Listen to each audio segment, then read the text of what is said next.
কালি ডিব্ৰুগড়ৰ পৰা আহি থাকোঁতে কি হ'ল মানে 9টা 9:30 বজাত বাইদেউগৰাকীয়ে ফোন কৰিলে। বাইদেউ মানে এইটো গুৱাহাটী এজেঞ্চি হয়। মোৰ মানে ধৰক ফেচবুকত ভিডিঅ' চিডিঅ' দি থাকোঁ যে, সেইটো কাৰণে ফোন কৰিলে বোলে কাইলৈ খালী আছা নেকি?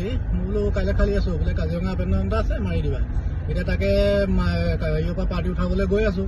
গাড়ী চাড়ী ৰাতিপুৱা 5টামান বজাতে উঠি মেলি চফা তফা কৰিলোঁ। এতিয়া মোটামুটি 8টা 8:30মান বজাত পিক আপ কৰিব লাগিব। পিক আপ কৰি মেলি হেৰি যাম, আজি কাজিৰঙা যাম।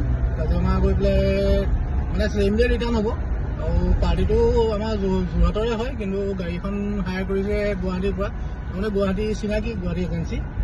সেইটো কাৰণে এতিয়া যাওঁ, উঠাওঁগৈ পাৰ্টি। আৰু আপোনালোককো যদি গাড়ী ঘোঁৰা লাগে ক'ব, মোক কিয়নো আমাৰ কমাৰ্চিয়েল গাড়ী, অল ইণ্ডিয়া পাৰ্মিটৰ গাড়ী হয়, কোনো টেনশ্যনৰ হেৰি নাথাকে। ঘৰৰ পৰা ওলাই মেলি আহিলোঁ, এতিয়া বাইপাছ পালোহি।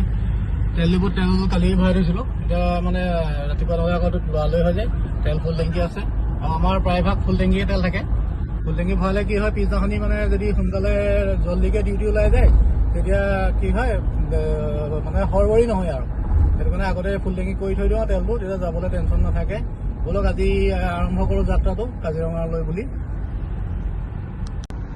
আৰু এটা কথা কি হ'ল, এইটো ফেচবুকৰ পৰা মানে এইটো প্ৰথম ভাড়া পাইছোঁ। আজিলৈকে এনেকৈ ফেচবুকৰ পৰা মানে চিনাকি হৈ ভাড়া মৰা নাই, এইটো আজি প্ৰথম পাইছোঁ ভাড়াটো। গৈ আহোঁ আৰু কাজিৰঙা।